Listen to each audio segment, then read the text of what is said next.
जय हिंद दोस्तों, आप सभी का स्वागत है एक बार फिर से आपके अपने यूट्यूब चैनल यूनिक ज्ञान में। आज हम BA fifth semester geography paper first का चैप्टर 8 देखेंगे, जिसमें हमें पढ़ना है भारत में प्रादेशिक नियोजन के बारे में। अर्थात हम इस चैप्टर में समझेंगे कि भारत के जो अलग अलग क्षेत्र हैं, जैसे कि हमारे कृषि क्षेत्र उपयोगी जो हैं, उनमें किस प्रकार से प्रादेशिक नियोजन होता है, जनजातियों में कैसे प्रादेशिक नियोजन होता है, अन्य अन्य क्षेत्रों में हम प्रादेशिक नियोजन के बारे में पढ़ेंगे। इसके पहले के हमने जो चैप्टर्स कराए हैं अभी तक देखे हैं या आपने पढ़ा नहीं है, तो आप हमारे चैनल पर प्लेलिस्ट आपको मिल जाएगी BA fifth semester geography paper first classes, जहां पर सभी क्लासेस सभी चैप्टर्स आपको चैप्टर वाइज सिलेबस के साथ मिल जाएंगे। तो चलिए देखते हैं इस चैप्टर को। भूगोल का या जो पेपर सेकंड है वह भी आपको प्लेलिस्ट मिल जाएगी, वह भी आप वहां से पढ़ सकते हैं। चलिए देखते हैं भारत में प्रादेशिक नियोजन के बारे में। और अगर आप नोट्स प्राप्त करना चाहते हैं तो हमारे टेलीग्राम चैनल को ज्वाइन कीजिए, वहां पर सभी क्लासेस की आपको नोट्स प्रोवाइड करा दी जाती हैं। अगर आप चैनल पर नए हैं तो चैनल को सब्सक्राइब कीजिए, क्योंकि यहाँ पर आपका जो सिलेबस है वह पूर्णतः कंप्लीट कराया जाएगा। सबसे पहले हम प्रांतीय प्रादेशिक नियोजन उपागम के बारे में जानेंगे, अर्थात जो प्रांत में हमारे प्रादेशिक नियोजन किस प्रकार से होते हैं भारत में, उसको हम देखेंगे। अंतर प्रांतीय नियोजन में कई राज्यों के सम्मिलित होने के कारण क्रियान्वयन में अनेक कठिनाइयों का सामना करना पड़ा था। जैसे कि जो अंतर प्रांतीय नियोजन है, इसमें कई राज्य सम्मिलित थे, इसलिए उसको नियोजन करने में कठिनाइयों का सामना करना पड़ा था। अतः नियोजन को सुचारू रूप से चलाने के लिए प्रांतीय नियोजन पर बल दिया गया था। प्रांतीय नियोजन का सर्वप्रथम प्रयास कलकत्ता महानगरीय नियोजन संगठन ने पश्चिमी बंगाल के लिए प्रादेशिक नियोजन तैयार कर प्रारंभ किया था। जैसे कि जब बहुत से राज्य एक साथ थे तो उनका एक प्रकार से नियोजन करके उनमें विकास करना एक प्रकार से कठिनाइयों का सामना करना पड़ रहा था, इसलिए प्रांतीय नियोजन को प्रारंभ किया गया। उपर्युक्त संगठन ने इस योजना को तैयार करने में प्राकृतिक आर्थिक संसाधन आधार, रोजगार में अंतर, आय वितरण, मानव श्रम की समस्या तथा यातायात समस्या का विशद अध्ययन करके इनके आधार पर नियोजन नीति का निर्धारण किया था। पंचवर्षीय योजनाओं के दौरान अंतर प्रादेशिक विकास की गति तथा विभिन्न सामाजिक दशाओं के कारण उत्पन्न अंतर ने राजनैतिक क्षेत्र में एक अंतर्द्वंद पैदा कर दिया था। उसी समय यह भी महसूस हुआ कि एक क्षेत्र के संसाधनों का प्रयोग दूसरे क्षेत्र के विकास हेतु किया जा रहा था। जैसे किसी एक क्षेत्र का संसाधन है, उसका प्रयोग दूसरे क्षेत्र के विकास के लिए भी किया जा रहा था, अतः इसे रोकने का प्रयास भी होने लगा। इस संदर्भ में आंध्र प्रदेश तथा तेलंगाना तथा रायलसीमा क्षेत्र समुचित उदाहरण है, मतलब उनके संसाधनों का प्रयोग अन्य क्षेत्रों का विकास करने के लिए किया जा रहा था। यद्यपि पंचवर्षीय योजनाओं के क्रियान्वयन के समय से ही प्रांतीय नियोजन उपागम पर बल दिया जाने लगा था, परंतु प्रादेशिक नियोजन का राज्य स्तर पर उल्लेखनीय योगदान तृतीय पंचवर्षीय योजना से ही प्रारंभ हो गया है। इसके बाद एक चैप्टर आपको लाया जाएगा जिसमें भारत में जो पंचवर्षीय योजनाएं हुई हैं, कितनी हुई हैं, किस योजना में क्या क्या किया गया था और कब हुआ था, सभी बातों को अगले चैप्टर में देखेंगे, जो कि आपका लास्ट चैप्टर होगा। तो चैनल पर बने अवश्य रहिए, वीडियो लाइक करिए और कोई भी प्रश्न समझ में ना आए पूरा वीडियो लेक्चर देखने के बाद तो कमेंट करके आप पूछ सकते हैं। आपको नोट्स इसलिए दिया जाता है टेलीग्राम चैनल पर, जिससे क्या हो सके कि आप एक प्रकार से रिवाइज कर सकें, या अगर आप चाहें तो अपना हैंड रिटन नोट्स भी बना सकते हैं। इस पंचवर्षीय योजना में उत्तर प्रदेश में रिहंद प्रदेश, पंजाब में भाखड़ा नागल प्रदेश तथा राजस्थान में राजस्थान नाहर प्रदेश का सृजन हुआ था। इन योजनाओं के बाद राज्य स्तर पर अनेक कार्यक्रम बने और उनका सुचारू रूप से धीरे धीरे उसमें विकास होने लगा था, जो कि प्रांतीय एक प्रकार से स्तर पर नियोजन किया गया था। अब हम देखें लघु स्तरीय नियोजन उपागम के बारे में। तो प्रादेशिक नियोजन सामान्यतः 3 स्तरों जैसे कि वृहद, मध्यम तथा लघु स्तर पर किया जाता था। ये सापेक्षिक शब्द हैं जो अधिक विवेकपूर्ण नियोजन तथा आवश्यक प्रदेश हेतु प्रयुक्त होते हैं। गवेषणात्मक प्रादेशिक नियोजन हेतु प्रशासनिक इकाइयां ही तर्कसंगत मानी गई हैं। यद्यपि सामान्यतः जिला की लघु स्तरीय नियोजनों के लिए चुना जाता था, परंतु वर्तमान समय में कतिपय लघु स्तरीय नियोजन तहसील तथा ब्लॉक स्तर पर भी शुरू किए गए। और ब्लॉक अधिक महत्वपूर्ण लघु स्तरीय नियोजन की इकाई होती है। भारत में सामाजिक एवं राजनैतिक जटिलता होने के कारण संसाधन प्रदेश योजनाएं सफल नहीं हुई। आंकड़ा एकत्र करने तथा नियोजन की कठिनाइयों को देखते हुए जिला को लघु स्तरीय नियोजन की इकाई के रूप में स्वीकार किया गया। आप बस ध्यान से सुनते रहिए। आप एक प्रकार से जब भी सुने, मतलब ये जियोग्राफी जो आपका है, बस ध्यान से सुनते रहिए। आप क्या पढ़ रहे हैं? आप इसमें पढ़ रहे हैं लघु स्तरीय नियोजन के बारे में, उसका जो उपागम है। तो बस आप ध्यान से सुनते रहिए कि लघु स्तरीय क्षेत्रों में किस प्रकार से नियोजन किया गया था, प्रादेशिक नियोजन, और उससे किस प्रकार से विकास हुए थे। कैसे होता है, जैसे कोई केंद्र में एक कोई विभाग हो, पूरे देश का जैसे नहीं कर पाता है, अलग अलग क्षेत्र बनाए जाते हैं, अलग अलग विभाग बनाए जाते हैं विकास करने के लिए। उसी प्रकार छोटे छोटे स्तरों को चुना गया और वहाँ के लिए एक नियोजन तैयार किया गया और उससे धीरे धीरे विकास करने की प्रक्रिया चालू हुई। प्रारंभ में यह भी अनुभव किया गया था कि राज्य स्तर पर नियोजन करते समय स्थानीय संसाधनों के अंतर पर विशेष ध्यान नहीं दिया गया। अतः नियोजन जो है जिला ब्लॉक स्तर पर सरकारी, गैर सरकारी तथा स्थानीय नागरिकों की सहायता से करने की बात कही गई। इसी के फलस्वरूप द्वितीय पंचवर्षीय योजना कुछ राज्यों में पंचायती राज संस्थाएं भी गठित की गई तथा राज्य नियोजन को जिला स्तर पर स्वीकार कर लिया गया। जिला परिषद की स्थापना वहाँ पर की गई। जिला स्तर नियोजन के योगदान के माध्यम से एक प्रकार से मध्यम राज्य स्तरीय तथा राज्य स्तर पर नियोजन में वृहद जो कि राष्ट्रीय स्तर योजनाओं का आकार बनता गया। राज्य स्तरीय बनाई गई जो कि एक मध्यम स्तर की योजनाएं थी, वृहद स्तर पर वो थी जो राष्ट्रीय स्तर पर बनाई जाती थी, और जो ब्लॉकों में बनाया जाता था, ग्रामों में बनाया जाता था, वह लघु स्तरीय नियोजन वह कहलाता था। अतः राष्ट्रीय प्रादेशिक स्तर पर योजनाओं के यथार्थ क्रियान्वयन हेतु लघु स्तरीय नियोजन क्रम को विकसित करना अति आवश्यक है। लघु स्तरीय नियोजन प्रदेश में स्थित केंद्रीय ग्रामों के संपूर्ण पदानुक्रमों एवं उनके प्रभाव क्षेत्रों को दृष्टिगत रखते हुए विशिष्ट सामाजिक आर्थिक क्रियाकलापों तथा उनके अंतर संबंधों से संबंधित है। इस नियोजन में अधिवासों की आर्थिक क्रियाओं की श्रेणी निर्धारण की प्रक्रियाओं पर विशेष ध्यान दिया जाना चाहिए और इस प्रकार लघु स्तरीय नियोजन स्थानिक सामाजिक ढांचे में विभिन्न क्रियाओं तथा खंडीय वस्तुओं को समन्वित करता है। तो आपको समझ में आया होगा कि किस प्रकार से लघु स्तरीय नियोजन जरूरी हो गया था और उसका विकास धीरे धीरे किस प्रकार से हुआ।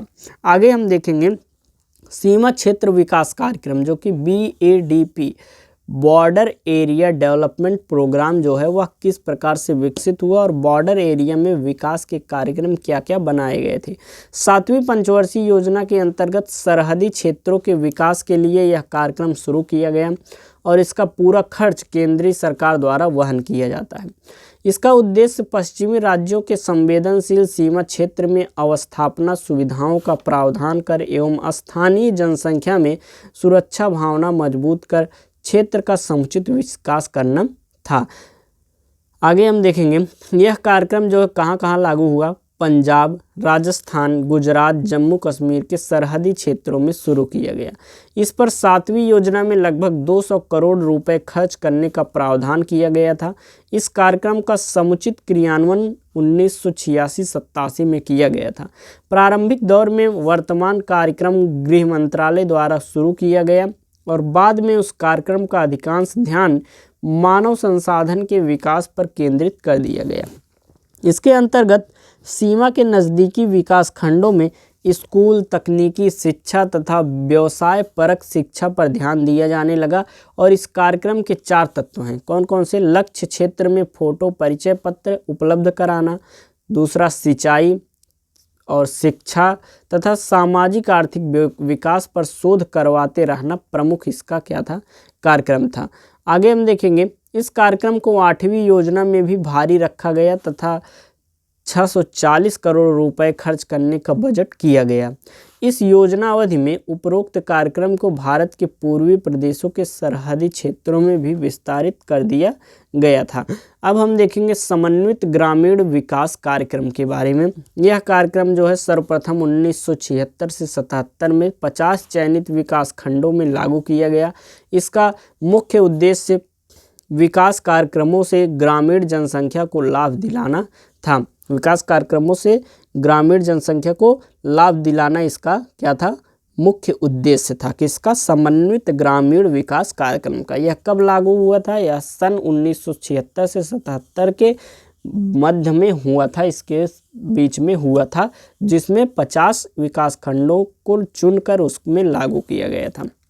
सन 1978-79 में इस कार्यक्रम का 2300 विकास खंड तथा 1980 से 2011 का विकास खंडों में 5011 विकास खंडों में प्रसार किया गया था। इस कार्यक्रम के अंतर्गत लघु कृषक, जिसके पास 5 एकड़ या कम भूमि वाले थे, उन्हें लघु कृषक कहा जाता था।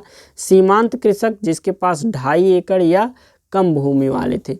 कृषक श्रमिक, जो कि भूमिहीन एवं जिनकी 50% आय कृषि मजदूरी से प्राप्त करती है, उसे कृषक श्रमिक कहा गया। और अकृषक श्रमिक किसे कहा गया? 200 रुपये प्रतिमाह या कम आय वाले जो थे उन्हें अकृषक श्रमिक कहा गया। ग्रामीण कारीगर एवं शिल्पी तथा गरीबी रेखा के नीचे रहने वाले अनुसूचित जाति एवं जनजाति के लोग लाभार्थी होते हैं। इसके तहत कार्य का 25% अनुदान लघु कृषक, 33.3% सीमांत कृषक, अन्य को 50% अनुदान के रूप में दिया जाता है। समन्वित ग्रामीण विकास कार्यक्रम के पहले ग्रामीण क्षेत्रों में विकास के कार्यक्रम अलग अलग एजेंसियों द्वारा संपन्न होते रहे हैं। अतः यह अनुभव किया गया है कि सभी कार्यक्रमों के समन्वय से ग्रामीण क्षेत्रों में अधिक लाभ होगा। अतएव इस कार्यक्रम को समन्वित ग्रामीण विकास कार्यक्रम कहा गया था। उस समय यह महसूस किया गया था कि गरीबी रेखा के नीचे वाले 350 मिलियन में से 300 मिलियन भूमिहीन मजदूर, लघु एवं सीमांत कृषक तथा ग्रामीण मजदूर हैं। ग्रामीण विकास कार्यक्रम का उद्देश्य कृषि में उत्पादन बढ़ाना था और संबंधित खंड में भूमि का सर्वोत्तम उपयोग करना था। जल तथा उर्वरकों द्वारा उत्पादकता में वृद्धि करना था तथा निर्धन वर्ग की आय में वृद्धि करना इसका उद्देश्य था। दुग्ध पशुपालन, मत्स्य पालन तथा रेशम के कीड़ों पालन भी इसके अंतर्गत आते थे। अब हम देखेंगे पहाड़ी क्षेत्र विकास कार्यक्रम, हिमालय एरिया डेवलपमेंट प्रोग्राम। पर्वतीय क्षेत्र में वन कटाव एवं मृदा अपरदन के कारण 12 मासी जल स्रोत सूख रहे थे और उस समय जब ये शुरू किया गया HDP पहाड़ी क्षेत्र विकास कार्यक्रम, उस समय जो वन के कटाव चल रहे थे, वनों को काटा जा रहा था, साथ ही साथ उससे क्या होता था, मृदा का अपरदन होता था और इससे जो है जल के स्रोत जो थे वह धीरे धीरे सूख रहे थे। बाढ़ विभीषिका बढ़ रही थी तथा खाद्य और नकदी फसलों की उत्पादकता, चारा, ईंधन एवं वन पर आधारित अन्य उत्पाद धीरे धीरे क्या हो रहे थे, घट रहे थे। जीवन निर्वाह के लिए आवश्यक वस्तुओं की कमी के कारण पहाड़ी क्षेत्रों, जहां पर भूमि तथा जल प्रबंधन पुरानी पद्धतियों पर आधारित है एवं जनसंख्या के भरण पोषण हेतु भूमि क्षमता पहले से बढ़ चुकी है और यहाँ पर धीरे धीरे गरीबी बढ़ रही थी पहाड़ी क्षेत्रों में। पहाड़ी क्षेत्रों में अत्यधिक मानव और पशु दबाव, पुरानी कृषि पद्धति तथा झूमिंग कृषि एवं वाणिज्यिक उद्देश्य हेतु वृक्षों के अंधाधुंध कटाव के फलस्वरूप मृदा ह्रास, मृदा अपरदन एवं वनों का अधिकाधिक नुकसान हुआ है। भूमि की जल रोकने की क्षमता और भूमि उत्पादकता भी बुरी तरह से प्रभावित हुई है। भेड़ बकरियों द्वारा अत्यधिक चराई एवं विकास कार्यक्रम जैसे भवनों, सड़कों, बांधों, वृहद और मध्यम उद्योगों तथा खदानों द्वारा उत्पन्न वातावरण संबंधित समस्याएं भयावह रूप धीरे धीरे लेती जा रही थी, क्योंकि एक प्रकार से पहाड़ों में वनों की कटाई हो रही थी और पहाड़ों उससे पहाड़ के अपरदन, मृदा अपरदन बढ़ रहा था धीरे धीरे। अतः इन्हीं समस्याओं से मुक्ति दिलाने के लिए पहाड़ी लोगों ने सामाजिक आर्थिक विकास तथा पारिस्थितिकी संतुलन बनाए रखने हेतु पहाड़ी क्षेत्र विकास कार्यक्रम 5वीं पंचवर्षीय योजना में शुरू की गई। तथा 8वीं पंचवर्षीय योजना में भी जारी रहे। पहाड़ी क्षेत्र विकास कार्यक्रम को 2 भागों में बांटा गया है। प्रथम, ऐसी पहाड़ी क्षेत्र जिसकी सीमा 2 या 2 से अधिक राज्यों एवं केंद्र शासित प्रदेशों में पड़ती है। अगर हम बात करें तो यह जो हम आपको बताते हैं कि जो भी विकास का उपागम आपको हम बता रहे हैं, नियोजन जो बता रहे हैं, तो वह किस पंचवर्षीय योजना के तहत हुई थी, यह भी साथ साथ बता रहे हैं, जो कि आपके लिए बहुत इम्पोर्टेंट हो जाता है। आगे हम देखेंगे इससे में जम्मू कश्मीर, हिमाचल प्रदेश, सिक्किम, मणिपुर, मेघालय, नागालैंड, त्रिपुरा, अरुणाचल प्रदेश तथा मिजोरम आते हैं, जो कि एक प्रकार से जिसकी सीमा 2 या 2 से अधिक राज्यों से केंद्र शासित प्रदेशों में पड़ती है, ऐसे यह पहाड़ी क्षेत्र हैं। ऐसे क्षेत्रों में आसाम के 2 पहाड़ी जिले उत्तरी कछार और कार्बी अम्लांग, उत्तर प्रदेश के 8 जिले देहरादून, पौड़ीगढ़, टिहरीगढ़, चमोली, उत्तरकाशी, नैनीताल, अल्मोड़ा और पिथौरागढ़ तथा पश्चिम बंगाल के दार्जिलिंग जिले का भाग, तमिलनाडु का नीलगिरी जिला तथा पश्चिमी घाट के अंतर्गत 163 तालुका आते हैं। बस आपको समझ लेना है, आप हिमालयी क्षेत्र तो वैसे ही जान ही रहे होंगे। तो इनमें से 62 तालुका महाराष्ट्र, 40 तालुका कर्नाटक, 29 तालुका तमिलनाडु और 29 तालुका केरल और 3 तालुका जो है गोवा के आते हैं। इन सभी में विकास का माध्यम बनाया गया और धीरे धीरे जो है पहाड़ी क्षेत्र विकास कार्यक्रम के तहत इसके विकास कार्य किए गए। आगे हम देखेंगे जनजातीय क्षेत्र विकास कार्यक्रम। सन 1976 में देश के परिवर्तित एक्ट के अनुसार 420 लाख जनजातीय जनसंख्या विकास से अप्रभावित थी, जो कि बहुत बड़ी संख्या है। 420 लाख जनजाति जो संख्या थी वह जो है विकास से प्रभावित नहीं थी, अप्रभावित थी। अतएव सरकार ने जनजातियों के विकास हेतु यह कार्यक्रम अलग से लागू किया और इसमें जनजातियों के विकास पर अधिक जोर दिया गया। जनजातीय क्षेत्र विकास कार्यक्रम 83 जिलों में 4,30,793 वर्ग किलोमीटर पर लागू किया गया। यह कार्यक्रम मुख्य रूप से जनजातीय क्षेत्रों एवं अन्य क्षेत्रों के विकास स्तर के अंतर को कम करने तथा जनजातियों के रहन सहन में वृद्धि करने के लिए प्रारंभ किया गया है। 16 जिलों एवं 2 केंद्र शासित प्रदेशों में जनजातीय उप योजनाएं बनाई गई। जनजातीय क्षेत्रों की पहचान के लिए 10,000 जनसंख्या वाले लगातार क्षेत्रों में 50% जनजातीय जनसंख्या होना चाहिए। जैसे कि ऐसी कोई भी जगह हो जहां पर 10,000 की जनसंख्या हो और उसमें 50% लोग जनजातीय हों तो उसे जनजातीय क्षेत्र घोषित कर दिया जाता था। इस कार्यक्रम का विस्तार जो है मध्य प्रदेश, उड़ीसा, बिहार, राजस्थान, महाराष्ट्र, गुजरात तथा आंध्र प्रदेश में है। जनजातीय क्षेत्रों के विकास हेतु वित्तीय सहायता प्रदेश सरकारों के अलावा केंद्रीय सरकार भी देती थी। अधिकांश जनजातीय क्षेत्रों में कुछ एक जिले के भाग जैसे कि बस्तर तथा कुछ 1 से अधिक जिलों के भाग भी हैं। योजना आयोग का स्पष्ट निर्देश है कि जनजातीय क्षेत्र ऐसे हों जो लघु नियोजन हेतु उपयुक्त हों। उनकी अंतःक्रियाओं एवं संबंधों को दृष्टिगत रखना आवश्यक है। इसलिए 3 स्तरीय विकास संरचना लघु, मध्यम तथा वृहद स्तर सुझाई गई है, जो कि हमने आपको पहले ही बता दिया कि जो लघु स्तर है उसमें कौन आता है, वृहद स्तर में कौन आता है और मध्यम स्तर में कौन लोग आते हैं। जनजातीय विकासखंड को नियोजनार्थ लघु इकाई कई जनजातीय विकासखंड मिलकर जो बने होते हैं तथा मध्य इकाई जिसकी सीमा तालुका या तहसील सीमा से मिलती है तथा वृहद इकाई उसे कहते हैं जिसमें 1 से अधिक तहसील होता है, उसे वृहद इकाई कहते हैं, इनके रूप में निर्धारित किया गया। मध्य प्रदेश, बिहार और उड़ीसा में ऐसे वृहद क्षेत्र अधिक मिलते हैं जिनमें मध्यम तथा लघु स्तर की इकाइयां भी स्पष्ट दृष्टिगोचर होती हैं। जैसे कि जनजातीय विकास कार्यक्रम में आवास, स्वास्थ्य, शिक्षा तथा जनजातियों को प्रशिक्षण की सुविधाएं उपलब्ध कराई जा रही हैं और इनके अलावा कृषि उद्यानों, पशुपालन, वन, लघु एवं कुटीर उद्योगों की उत्पादकता बढ़ाने पर भी बल दिया जा रहा है। स्थानांतरणशील कृषि को रोकने, बंधुआ मजदूरी की प्रथा समाप्त करने तथा भूमि पर अधिकार का स्थानांतरण समाप्त करने, सड़क निर्माण इत्यादि पर भी ध्यान दिया जा रहा है। इन कार्यक्रमों के क्रियान्वयन से पूर्व यह भी निर्धारित किया गया है कि सभी संस्थाओं को समन्वित दृष्टिकोण अपनाना होगा। अब हम देखेंगे मरुभूमि विकास कार्यक्रम। हम धीरे धीरे जो है भारत के जितने भी प्रकार के क्षेत्र हैं या फिर अलग अलग आधार पर जो बांटे गए हैं, उन सभी के कैसे विकास कार्यक्रम हुए या उनका प्रादेशिक नियोजन किस प्रकार से किया गया, इस चैप्टर में देख रहे हैं, जिसमें हमने बहुत से टॉपिक्स देख लिए हैं, लघु स्तरीय, मध्यम स्तरीय, हिमालयी क्षेत्रों का, और अधिक 2-3 टॉपिक्स और हमने देख लिए हैं। अब हमें देखने हैं मरुभूमि विकास कार्यक्रम। हमने पहले ही बताया जो भी विकास कार्यक्रम हुआ किस पंचवर्षीय योजना में हुआ, यह आपके लिए मोस्ट इम्पॉर्टेंट बन जाता है, जो कि हम आपको बता रहे हैं।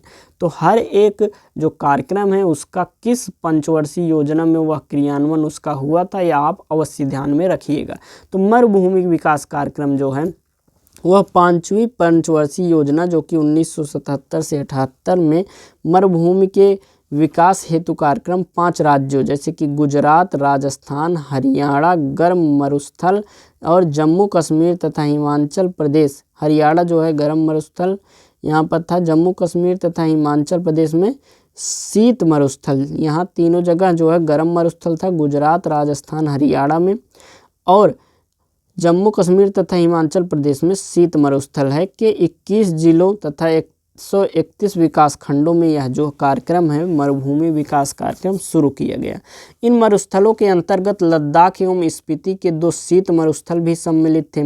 मरुभूमि विकास कार्यक्रम में वस्तुतः राजस्थान का ही अधिकांश भाग सम्मिलित है, अतएव राजस्थान विशिष्टता प्राप्त वन रोपण एवं चारागाह विकास निदेशालय खोला गया और मरुभूमि विकास कार्यक्रम का मुख्य उद्देश्य था मरुस्थलीय क्षेत्रों को पुनः मरुस्थलीकरण से बचाना तथा स्थानीय संसाधनों जैसे कि जल, भूमि, पशु, वन और मानव की उत्पादकता बढ़ाना इस कार्यक्रम का मुख्य उद्देश्य था, जिससे स्थानीय लोगों की आय एवं रोजगार में वृद्धि हो सके। मरुस्थलीकरण रोकने हेतु पारिस्थितिकीय संतुलन बनाए रखने, तालुका स्तंभों को स्थिर करने, मिट्टी एवं जल संरक्षण, सुरक्षा पंक्तियों के रोपण तथा पशु आर्थिक तंत्र बढ़ाने के लिए चारागाह विकसित करने पर ध्यान केंद्रित किया गया था। यह जो कार्यक्रम था लगभग 3.62 वर्ग किलोमीटर क्षेत्र पर तथा 150 लाख जनसंख्या के लिए शुरू किया गया था। धन का लगभग 75% ऐसे कार्यों पर खर्च किया गया जिससे मरुस्थलीकरण प्रक्रिया रोकी जा सके और मरुभूमि जो है विकास कार्यक्रम वह पूर्णतः केंद्रीय सरकार द्वारा सहायता प्राप्त कार्यक्रम थी। इसमें अर्थात प्रादेशिक किसी का हाथ नहीं था, प्रदेश के लोग इसमें ना आर्थिक सहायता कर रहे थे। इसमें धन का आवंटन 24 लाख रुपए प्रति 1000 वर्ग किलोमीटर की दर से किया जाता है, लेकिन एक जिले को अधिकतम 500 लाख रुपए देने का प्रावधान है। शीत मरुस्थलों हेतु एक बार धन देने का प्रावधान है, जिसमें जम्मू कश्मीर 150 लाख रुपए तथा हिमाचल प्रदेश को 100 लाख रुपए दिए गए थे। ये था आपका मरुभूमि का विकास कार्यक्रम और सभी जो भी इस चैप्टर में मोस्ट इम्पॉर्टेंट टॉपिक्स थे यहाँ पर आपको बताए गए। इस प्रकार आपका यह चैप्टर जो है ख़त्म हुआ। आपको इसी चैप्टर का भाग है भारत में पंचवर्षीय योजनाओं के बारे में बताना बहुत आवश्यक है, क्योंकि ये आपके लिए मोस्ट इम्पॉर्टेंट टॉपिक है। अभी तक कोई भी प्रश्न समझ में ना आया हो तो कमेंट करके आप ज़रूर बताएं। अगला एक लास्ट चैप्टर आपका पेपर फर्स्ट भूगोल का बताया जाएगा, जो कि जल्द ही आएगा, इसलिए चैनल पर बने रहिए। वीडियो लाइक कीजिए, दोस्तों के पास शेयर कीजिए, टेलीग्राम चैनल से PDF प्राप्त करके रिवीजन कीजिए, जिससे अच्छी तैयारी हो सके। धन्यवाद, मिलते हैं अगले वीडियो में।